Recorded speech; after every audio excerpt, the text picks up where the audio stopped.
Go into all lands and preach this gospel. Tell them that the poor and the lowly, the rich and the high are all one, and that all castes unite in this religion, as do the rivers in the sea. 2,600 years ago, a gentle sage taught the world the path to enlightenment. In the land of the Ganga, Sakyamuni, Gautam Buddha, travelled and preached his message of compassion, simplicity and renunciation. Today in the Mekong region, Buddhism is a living spiritual experience.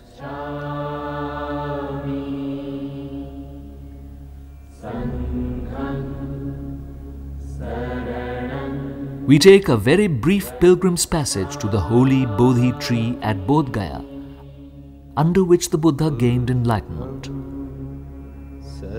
Sarnath, where he gave his first sermon, and among the ruins of Nalanda, where one can still hear a distant echo of the chants of scholars of ancient times.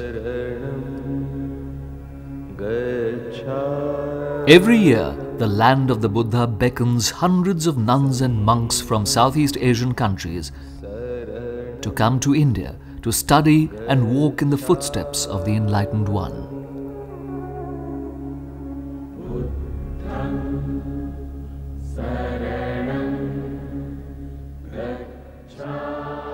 India and Southeast Asia share ancient historical linkages and an unbroken cultural continuity.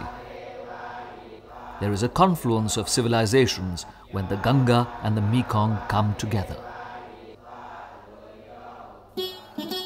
The investments of the past, which were in the shape of meeting of minds and took the form of a message of love and tolerance and brotherhood, were carried by scholars, seafarers and men of religion, artists and sculptors. Today, as we move to more tangible investments, a dynamic revival of the proven interactive vitality, India looks east and Southeast Asian countries look west. We are witness to a vision of an Asian economic community, an arc of advantage spanning from the snow-capped Himalayas to the blue waters of the Pacific Ocean, born by a new synergy which has the potential to culturally and commercially energize afresh the common development process and together build the highway to the Asian century.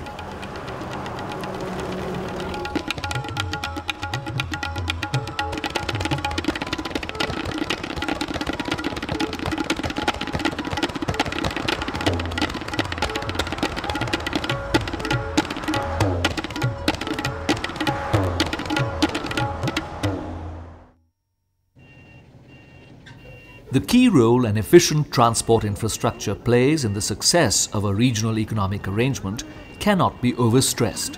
It is a critical link in the supply chains between centers of production, distribution and consumption and leads to reduction of transit time, thereby reducing overall transaction costs. It facilitates economic development, especially creating a multiplier effect on the economy of backward areas. It ensures efficient utilization of resources and improves productivity. It facilitates expansion of trade and allows for effective exploitation of comparative advantages among countries. As a result of colonial legacies, the pattern of transport and communication was heavily oriented towards the north. Even countries with common borders were not connected. This became a very serious obstacle to closer ties between the countries of South Asia and Southeast Asia. The Asian Highway Project was initially mooted in 1959 by ECAFE, the UN Economic Commission for Asia and the Far East, the forerunner of ESCAP, the Economic and Social Commission for Asia and the Pacific. The project aimed at setting up a road network to link Asia and Europe, develop international road transport in Asia, and facilitate international trade and tourism. From the beginning, the project faced a lot of difficulties. Most of the member nations could not provide adequate budgets for road construction, as they were young and developing economies that had just achieved independence after World War II. Initially, UNDP, the United Nations Development Programme, gave assistance to the project. But with the suspension of UNDP funding in 1975, the project slowed down. In the late 1980s, however, when the Asia-Pacific region emerged as a growth pole of the world economy, there were increased demands for a reliable and efficient transport system. This factor, coupled with the end of the Cold War and the advent of container technology as a basis for intermodal and multimodal transport, led to ESCAP endorsing the Integrated Asian Land Transport Infrastructure Development Project in 1992, comprising the Asian Highway and the Trans-Asian Railway projects. In 1996, the New Delhi Action Plan for Infrastructure Development in Asia and the Pacific for the decade 1997 to 2006 was adopted, which further revitalized the project. In 2004, a landmark Asian Highway Network Agreement was signed in Shanghai by 23 countries. The Asian Highway Network is now a network of 141,000 kilometers, crisscrossing 32 Asian countries and virtually covering the whole of Asia from Tokyo to Tehran and Singapore to Samarkand. Island nations like Japan, the Philippines and Sri Lanka will have a ferry link to complete the network. The Trans-Asian Railway Network comprises of almost 81,000 kilometers, serving 28 countries, and links Kunming in China with Singapore and on to New Delhi, ending in Kapikule on the Turkey-Bulgaria border. The Intergovernmental Agreement on the Trans-Asian Railway Network was opened for signature at Busan in November 2006, and 22 countries have signed the agreement. This time round, it cannot just be a map. It cannot just be on paper, precisely because we are challenged to find new drivers of growth. Asia has a challenge. If we are to become the Asian century, we have to sustain our growth. We also have to make sure that we don't just invest in the highways, but we also invest in the sideways. In other words, the farm roads, allowing our farmers to bring goods to the markets, making sure we take into account the food security issues, making sure that we invest in rural infrastructure. So this is a tremendous opportunity for Asia to close development gaps and to invest in shared prosperity. In this emerging economic symbiosis, the road and rail link from New Delhi to Hanoi becomes the starting point of our journey to the Asian century.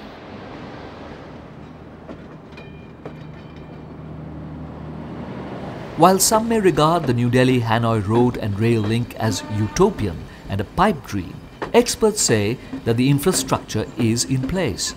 Technological solutions are available. There are no missing links as far as roads are concerned. Only certain sections require upgrading. In the rail network, the missing links can be served by road bridging. The Asian Highway and the Trans-Asian Railway seem like pipe dreams to some people. But many of these projects take many years or more than that to fructify. Therefore, it is the stage of thinking, of planning, of conceptualizing, and beginning to put the links in place for the big push when the rail and the road will come through. I mean, this actually exists. The question is this road network which is there today good enough for high volume freight or for high volume traffic in terms of goods? That's where some patches of road which are not in very good condition needs to be upgraded. Some stretches of road which are really not strong enough to take heavy loads will need to be upgraded. Some stretches of road which are not wide enough will need to be widened. But these are all some stretches at different portions. That's really all that is required. In the case of the railways, there are missing links, but fortunately the new technologies are now available. Multimodal transport can provide a much better bridging between the rail and the road. Bridging of the major rivers like Brahmaputra, Jamuna, Meghna, rivers in Myanmar. With the bridging of these rivers, rational land transport linkages are now possible. For instance, for the first time in the history, you can run a train between Calcutta and Dhaka without any problem. And that very train can be extended to any other area now. Therefore, to think of this concept in the utopian will not be a very rational assessment of the project. I've known of these two projects, and that was in the early 60s, so almost 40 years. So this means that the whole problem is complicated by the political differences between the countries of the region, by the lack of exercise of political will. And I don't think that situation today has improved dramatically, irrespective of what the leaders say on camera or publicly. And I mean, by nature I'm an optimist, but I would not like to be too optimistic about these two projects getting off the ground within very near future. However, all agree that it is a long-haul process that needs strong political will, public support, and a sustained plan of action with clear phases and milestones. ASEAN, the Association of Southeast Asian Nations; BIMSTEC, the Bay of Bengal Initiative for Multi-Sectoral Technical and Economic Cooperation; and MGC, the Mekong-Ganga Cooperation, pushing the project at this juncture will give it a new dynamic and momentum. It is not a dream, it will not be a dream, it will be a reality of the time, a reality of the century, reality of the cooperation between ASEAN and India. Certainly, I think that dream will come true. How long it takes from New Delhi to Ho Chi Minh City is, I think, shorter than from New Delhi to Kerala. One cannot but be captivated by the vision of an integrated market spanning the distance from the Himalayas to the Pacific Ocean, linked by efficient road, rail, air, and shipping services. This community of nations would constitute an arc of advantage across which there would be large-scale movement of people, capital, ideas, and creativity. This is an idea whose time is fast approaching, and we must be prepared for it collectively. I have served as ambassador in Central Europe for many years. When I was there, my dream was, I would like to pick up these autobahns and then place in my country or in our region. We cannot think of the Asian Union right now, but anyway, these are the steps which we have to take if we want to be prosperous, if we want to be united. The first thing we have to do is build the roads, link the people. In the short term, the road and rail link between New Delhi and Hanoi can be operationalized by the restoration of old linkages. This would involve minimal investment and would at the same time yield maximum benefits in the shortest time frame. The missing links in the rail and road transport system can be bridged through a multimodal and intermodal approach. For example, in India's northeast, the rail route has a 180-kilometer missing link between Jiribam and Moreh. And in Myanmar, it has a 135-kilometer missing link between Tamu and Calais. However, since the road route passes parallel to the proposed rail alignment, a multimodal approach can be utilized so that the gap between Jiribam in India and Calais in Myanmar is served by road bridging. For this, coordinated port development in the region is critical. A well-developed rail and road network crisscrossing the region and providing connectivity to ports will provide arteries to meet the transport requirement of sub-regional, regional and international trade. Also, as economies of scale drive the emerging shipping and port development scenario in the region, proliferation of container-related infrastructure has to be scrupulously avoided. A satellite image of South Asia and Southeast Asia on which is seamlessly plotted the road map from New Delhi to Hanoi. From New Delhi, our highway takes us to Kolkata, on to Dhaka, to India's northeast, Imphal, to Mandalay, to Yangon, to Bangkok, to Phnom Penh, on to Ho Chi Minh City, to Da Nang, to Hanoi and Haiphong. A journey of 7,600 kilometers on the highway to the Asian century.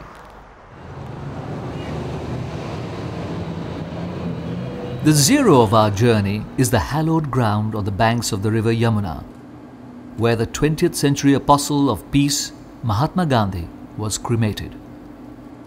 From here, our journey takes us 7,500 kilometers to the east, to Hanoi, where rests Ho Chi Minh, the great leader of Vietnam.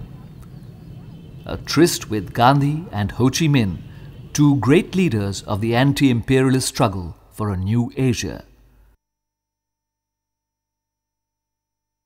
My meetings with Asian leaders in Bandung also gave me yet another opportunity to reiterate India's commitment to the Look East policy and to closer relations with the countries of Southeast and East Asia.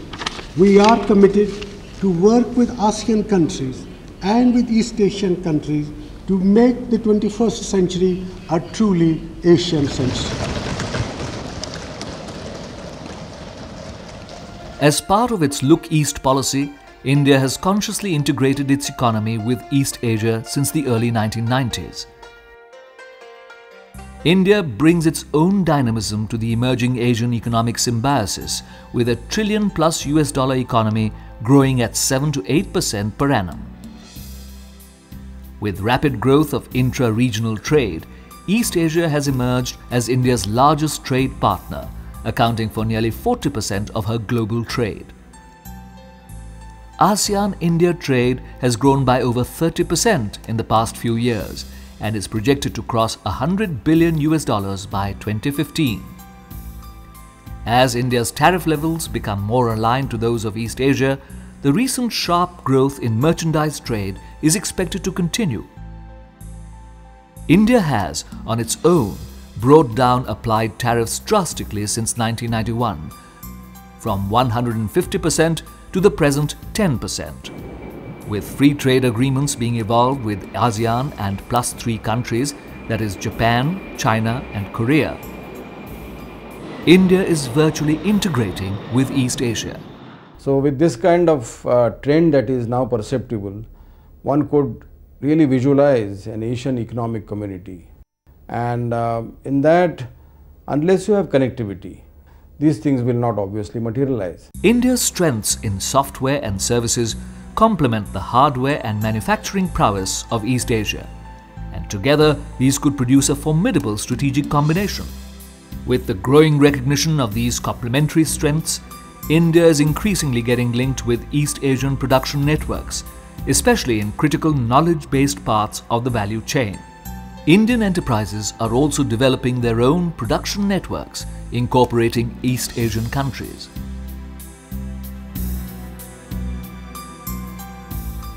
India, with an increasing demand for infrastructure investments that are projected to be over $500 billion US in the next 5 years, is attracting many ASEAN companies.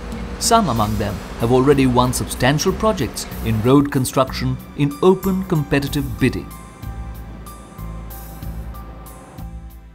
This is Asia's new reality, and it is shaping India's new priorities. From New Delhi, we take the National Highway NH2 to Kolkata. India's National Highway Development Project, the largest highway project ever undertaken by the country, is pushing road development on a massive and unprecedented scale. More than 14,000 kilometers of national highways are being widened to 4 and 6 lanes. The project includes the Golden Quadrilateral, connecting the 4 major metros, the North-South Highway and the East-West Highway. A cess of 4 US cents is being levied on every litre of petrol and diesel sold in the country to partly fund this project.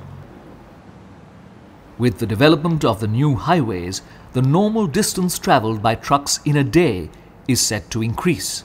Today in India, trucks are able to travel only about 250 to 300 kilometers in a day, compared to the international norm of 600 to 800 kilometers in a day.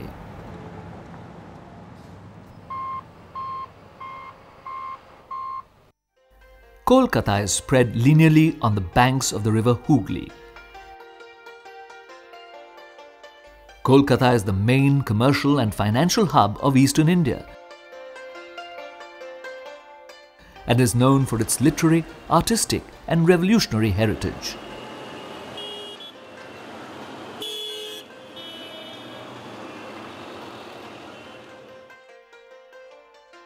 From Kolkata, we enter Bangladesh and move to Dhaka.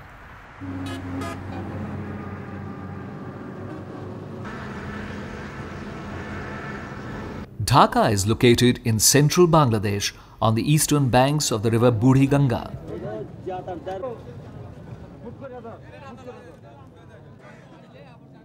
It is the center of the political, cultural and economic life of Bangladesh and is its most populous city. In Dhaka, an ocean of cycle rickshaws overwhelms the visitor.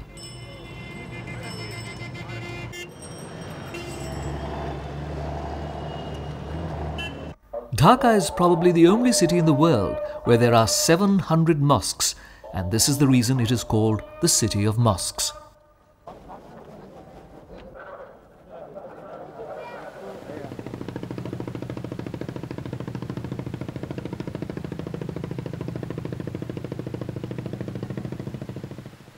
We are developing an integrated multimodal transportation system from which we will all benefit. And as you say, the tariffs that would be earned, it's not only tariffs, the infrastructure improvement will structurally strengthen our own economy and of course strengthen the regional, sub-regional economy.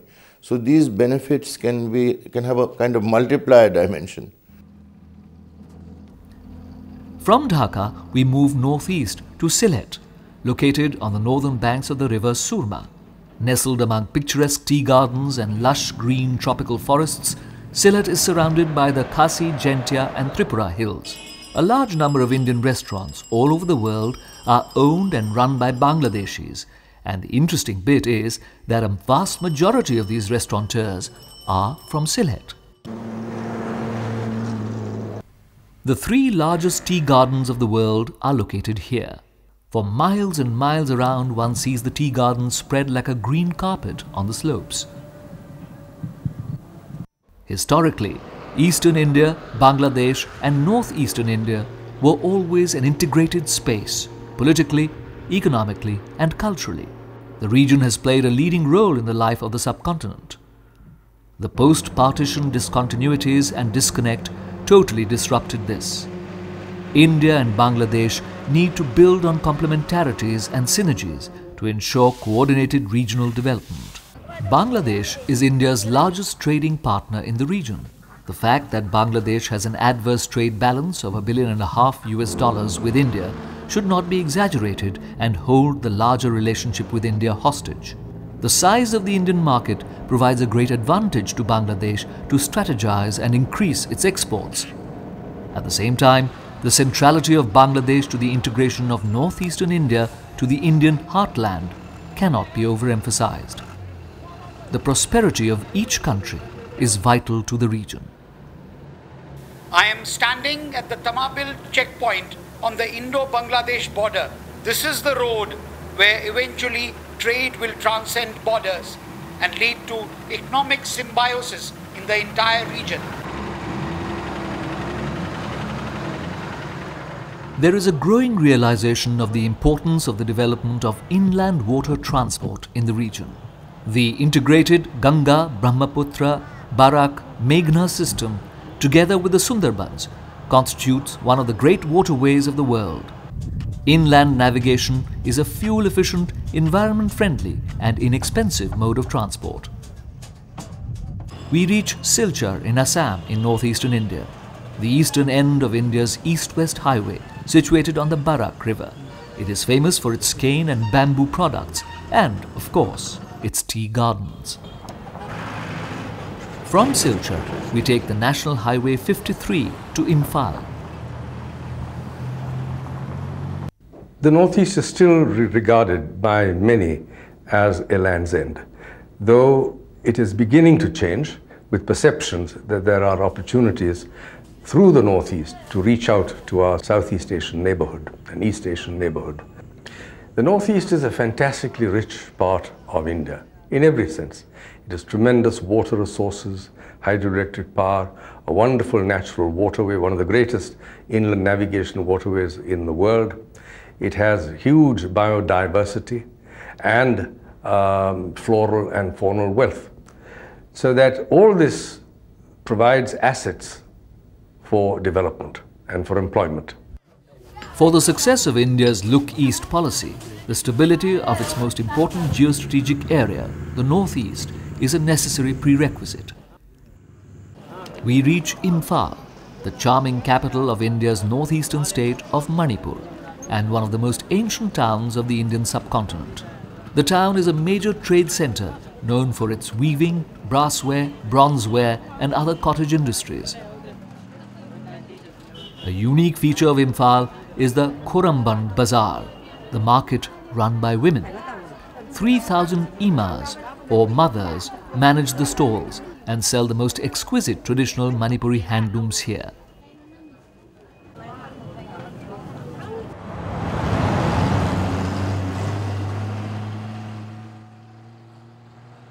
As we move towards Moreh, about 100 kilometers away on the Indo-Myanmar border, the terrain and topography is breathtaking. The landscape looks almost like a painting. Jawaharlal Nehru called Manipur the jewel of India. The blue-hued hills are imbued with the mystique of nature. The forest-covered hill tracts sustain a host of rare and endemic plant and animal life. Manipur has a low-lying basin in the center, surrounded by high mountains.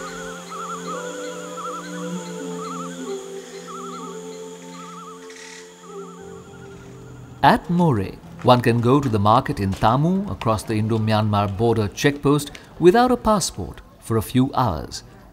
Likewise, people from Myanmar can come to the Moreh market on the Indian side of the border. India is now modernizing its land customs station at Moreh. Well, the moment we have open borders, then traditional channels of commerce and cultural exchange will open up. This will promote the economy of the region and will open up opportunities for investment. This will attract the development of infrastructure, which will give a further stimulus to the facilitation of trade and transit and movement by road. It's a very live border. It's not a dead border. A lot of traffic passes through, but of the wrong kind. So we have to convert that illegitimate trade and movement of drugs and guns and the flesh trade into a positive trade. With the completion of the road link, my business will increase manifold.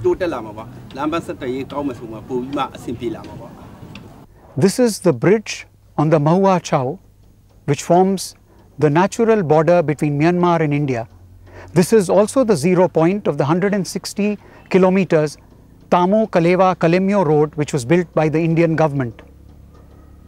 When the road was inaugurated in February 2001, the Myanmar government hailed it as the vital link of the Asian highway.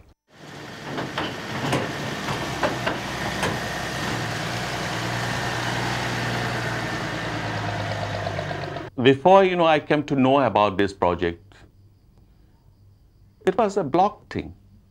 I could not see beyond Moreh. Moreh is the ultimate. Moreh, there is a gate in Tamu, that's all. That's all. That is where the wall is there. Again, it is a kind of invisible Berlin Wall. Now, once the gate is open, the flow is there, the river is there. And now my mind goes beyond that. Suddenly it is opening. If I take the river to myself as the river, I am going to share my joy of opening the gate with the people, whoever I met on my banks, 2 banks, So the culture, the Indian culture, is going to meet the French, and there will be a kind of very close relationship. I tell you, the best part of this is we cannot dream because we are too poor. To dream like that, we cannot go on flying to each and every country. Remember the Silk Route, which brought the best of the civilization. So this is going to be another kind of Silk Route, which is going to have a link, a direct link with South Asian countries.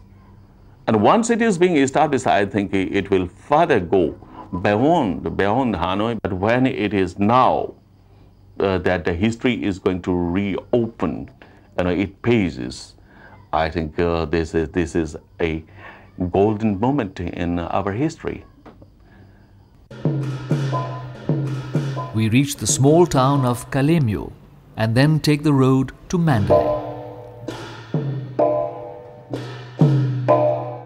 Mandalay is Myanmar's second largest city after Yangon and is located on the banks of the Irrawaddy River. The most striking natural feature of Mandalay is the Mandalay Hill, which towers above the city and the flat plains below. It was the last capital of the Burmese monarchy before the British conquered Burma in 1885. Mandalay has a very rich cultural heritage and is known for its monuments and religious buildings that are a tribute to the artistic skills of Burmese craftspersons.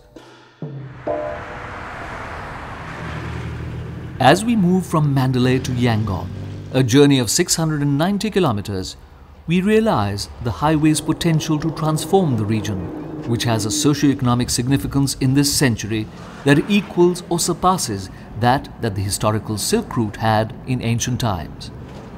Yangon is the largest city and former capital of Myanmar. The city is located at the convergence of the Yangon and Bago rivers. It is the commercial hub of Myanmar, and most of the country's trade passes through Yangon port.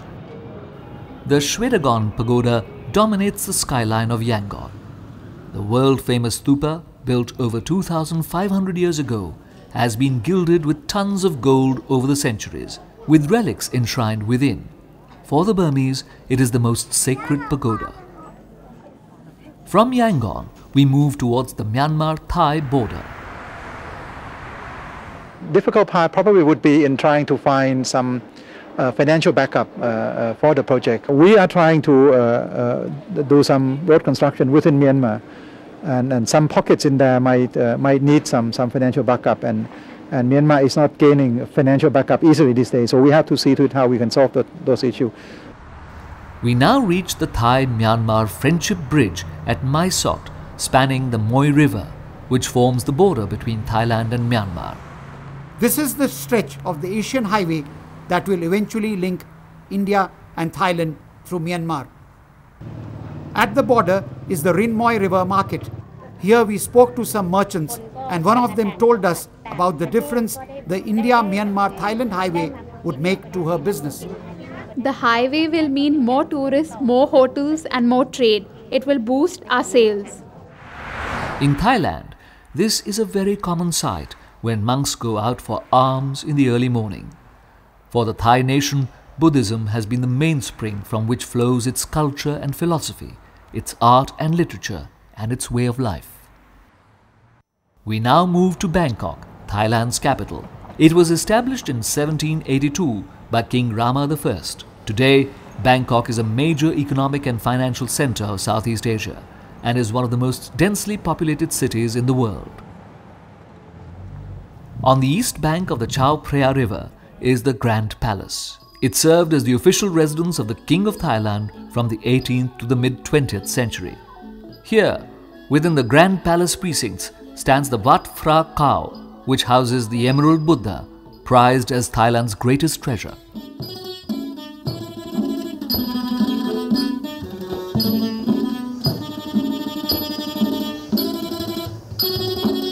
Located nearby is the Wat Pho, the oldest and largest temple in Bangkok, famous for its huge and majestic reclining Buddha covered in gold leaf. Within the compound of the Wat Pho is a sacred Bodhi tree, like the one in Gaya, under which Buddha attained enlightenment. From Bangkok, we move across to Cambodia towards Phnom Penh.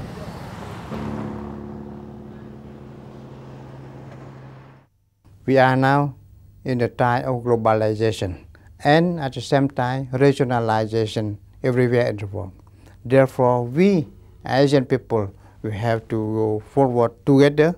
We have to associate each other in order to overcome the negative effect of the globalization. Like it or not, in Asia, of course, there are very developed countries like Japan, Korea, India, and China, but most of the people are very poor. And the globalization will let these people be shy. If Asian country, if Asian people cannot catch up with the speed of the globalization.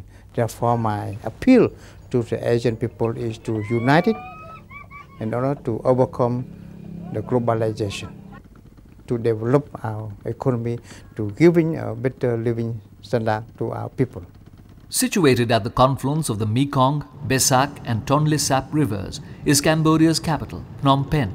After a period of political turmoil and trauma, Cambodia is rebuilding itself. Despite the dilapidating effects of decades of war, the city retains its traditional Khmer and colonial charm. The tree-lined boulevards remind the visitor that the city was once known as the Pearl of Asia. The city takes its name from Wat Phnom, or the hill temple built in 1373 to house 5 statues of Buddha on a man-made hill. The roots of Cambodia's modern-day culture go back to the period from the 1st to the 6th centuries AD, when it was known as Funan, the oldest Indianized state in Southeast Asia. During this period, Cambodia's language, part of the Mon Khmer family, evolved, drawing a lot from Sanskrit, and there was a strong influence of Hinduism and Buddhism on Cambodia's way of life. In Cambodia, rural poverty and food insecurity are strongly interlinked. Here, most people depend to a large extent on their own capacity to produce food to meet their needs. On Cambodia's National Road No. 1, Niak Leong is a busy transit town where goods and people wait to be ferried across the Mekong on the highway towards Vietnam.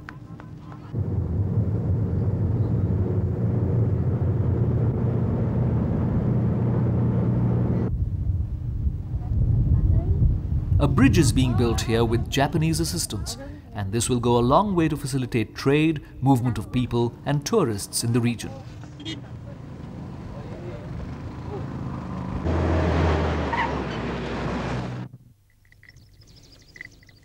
Crop agriculture is largely rice-based with very limited diversification in lowland areas. Fish production is declining and increasingly under threat. From Cambodia, we enter Vietnam's Ho Chi Minh City, where Ciclo is a charming and intimate way to experience the pace of the modern city as its driver skillfully negotiates the pedicab through the streets packed with motorbikes and scooters. Ho Chi Minh City is the largest and most populous city of Vietnam and sits regally on a giant bend in the Saigon River. Under the overall economic renovation policy, popularly called Doi Moi, initiated in the mid-1980s, Ho Chi Minh City has become the economic heart of Vietnam. As a result of Doi Moi, Vietnam has become one of the fastest growing economies in the world. Agriculture has developed significantly, transforming Vietnam from a net food importer to the world's second largest exporter of rice. From Ho Chi Minh City, we move to Da Nang in coastal central Vietnam. Da Nang is the east end of the East-West Highway and Economic Corridor. The 1,450-kilometer highway stretches from Vietnam across Laos and Thailand to Myanmar's port city of Moulamein. The road from India will eventually link up with this corridor. Da Nang is being developed into a major deep-sea port with its link to the East-West Highway.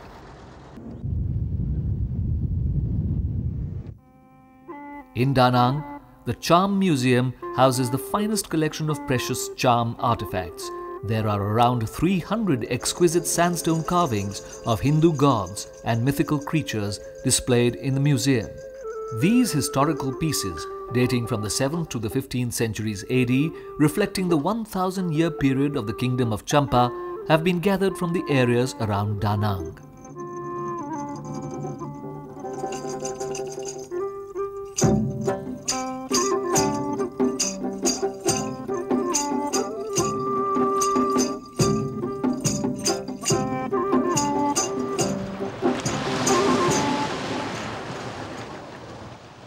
Vietnam has a long coastline of 3,260 kilometers.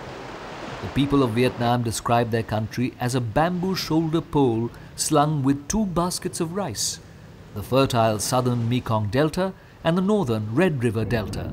Agriculture is the basis of the economy and engages more than 80% of the workforce. Regional integration through economic cooperation is very crucial for every country in our region. We are working to the same objective, that is independent development and happiness to our people. That is what Gandhiji, Jawaharlal Nehru has endeavored for their life, and Ho Chi Minh also devoted his whole life for that objective. The East-West corridor is seen to be a great effort to culturally and commercially enhance the development process in Southeast Asia and South Asia.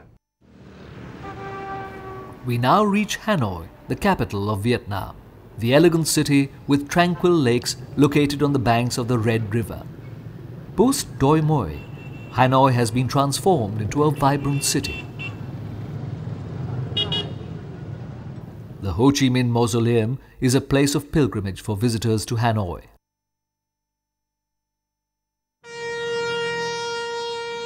We now reach the last leg of our 7,600-kilometer journey from New Delhi. This is the 110-kilometer road from Hanoi to Haiphong. The interesting bit about the highway is that the railway track runs virtually parallel to it right through from Hanoi to Haiphong. This graphically illustrates how eventually the Delhi-Hanoi road and rail link will run parallel to each other, and how the missing links in the railway line can be overcome by road bridging. The containers can be transshipped from rail to road and back to rail again. Haiphong is located in the delta of the Red River and serves as the primary seaport for the northern region of the country. Today, Haiphong is an important industrial center of Vietnam.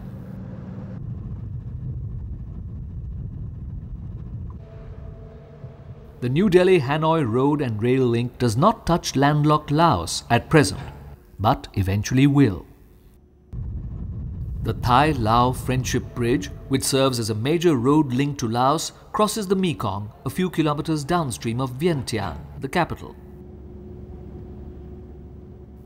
The National Memorial, Patuk Se, literally meaning the Victory Gate, was built on the capital's North-South Avenue in the 1960s and commemorates those who laid down their lives in the struggle for independence from France. Vientiane is a laid-back city. Here, Buddhism permeates every facet of life. Wat Sisket is the oldest temple of Vientiane, which has survived in its original form.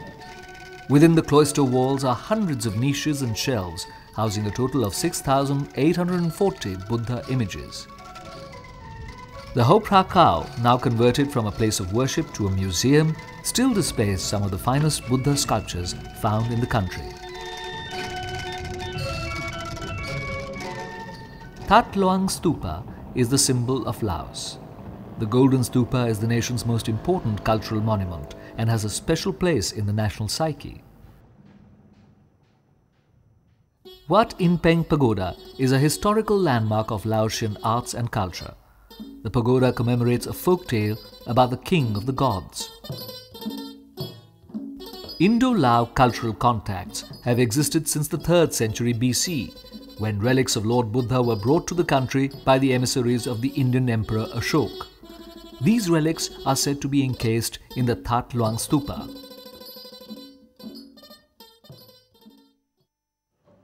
When Indian Prime Minister Dr. Manmohan Singh flagged off the India-ASEAN car rally on 22nd November 2004 at Guwahati, it drew dramatic attention to the geographical proximity between India and the ASEAN countries. The rally was organized to coincide with the third ASEAN Plus India Summit at Vientiane. Here, the Indian Prime Minister and the ASEAN leaders flagged off the second leg of the rally. The car rally took 20 days, travelled through 9 countries, covering nearly 8,000 kilometres, and concluded at Bataan in Indonesia. The car rally challenged old mindsets. The idea of India-ASEAN road connectivity had been driven home. Running virtually parallel to our New Delhi to Hanoi road link is the rail link. There are only 3 missing links between New Delhi and Hanoi, and these can be served by road bridging. From New Delhi to Kolkata, on to Dhaka, to Silchar, to Jiribam, missing link 1. From Calais to Mandalay to Yangon to Thanviuziat, missing link 2. Namtok to Bangkok to Phnom Penh, missing link 3. Ho Chi Minh City to Da Nang, on to Hanoi. High-level policy dialogues are now underway to find innovative solutions. The infrastructure resource needs for the Asia-Pacific region are estimated to be about $600 billion per year. But there is a shortfall of more than $200 billion annually. Experts suggest that tapping of surplus savings of more than $300 billion per year and accumulated foreign exchange resources exceeding $3 trillion may provide a pragmatic solution. Historically, infrastructure investment in developing countries has been funded largely by budgetary finance and borrowings from international financial institutions such as the World Bank, the Asian Development Bank and the Japan Bank for International Cooperation. But the lack of fiscal space and concerns on overheating are limiting governments' abilities to finance such huge projects. Experts say that connectivity projects need regional mechanisms for infrastructure financing, such as a regional special purpose vehicle, like an Asian Investment Infrastructure Bank or an Asian Infrastructure Finance Corporation. This unexploited potential of foreign exchange reserves, which are put aside outside the region, not being utilized for the regional benefit because of the lack of a framework. So that is where the most attention has to be paid. Today, when the Moitri Express leaves Kolkata for Dhaka, it will mark a watershed in the transportation links between India and Bangladesh. This is reporting a ground reality, the beginning of the New Delhi-Hanoi rail link.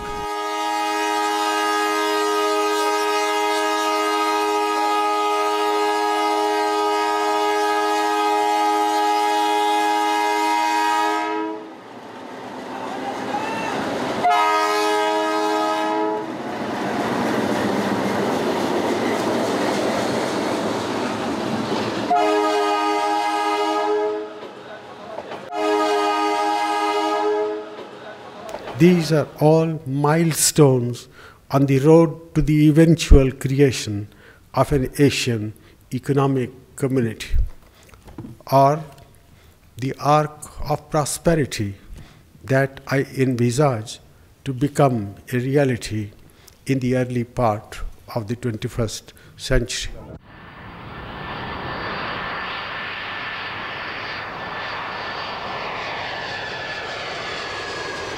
Reaching a destination by plane, the sterile, antiseptic, air-conditioned bubbles of airports make every place look alike. Frontiers created by nature and history are only temporarily swept aside.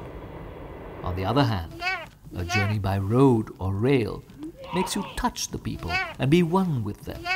You take in the sights, the sounds, the smells, and imbibe the ambience and the milieu, and actually transcend frontiers, to conjure up a frame of a timeless horizon. And on the platforms, time can stand still while you vibrate to an unending beat of faces moving in and out in a seamless spectrum.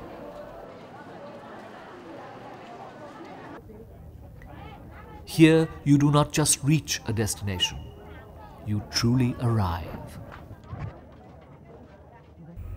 Are you going to be able to make now your own railway tracks railway tracks of ideas and of value systems, railway tracks of intellectual discourses, railway tracks actually of structures. This is a very complex question because we have divided ourselves. You yourself took a journey, but in that journey you yourself were also transformed. When we began our journey from New Delhi to Hanoi, there were many pieces waiting to be slotted. But as we weaved our way through 7 countries, logging in kilometre after kilometre through our very own Asian landscape of high-ranged mountains and forest-covered hills, village after village with lush green fields, ferries across mighty rivers where bridges are being built, sunrise on blue waters and white sands of pristine beaches, temples, monasteries and stupas etched in history and culture, more and more pieces of the ambitious 7,600 kilometers of highway fell into place. We saw tunnels being built across huge mountains. We saw the confluence of civilizations in the Ganga and the Mekong. We saw the Himalayas stretching out to the Pacific Ocean. We saw monks all the way, transcending space and time. We saw people's will to transform and shape their lives. We saw the inclusive Asian identity in the eyes of the farmers ploughing their fields. We saw the Asian destiny reflected in the silent prayers of a child. We saw the dream of the Asian community in the congregation of Asian leaders. We saw the highway to the Asian century.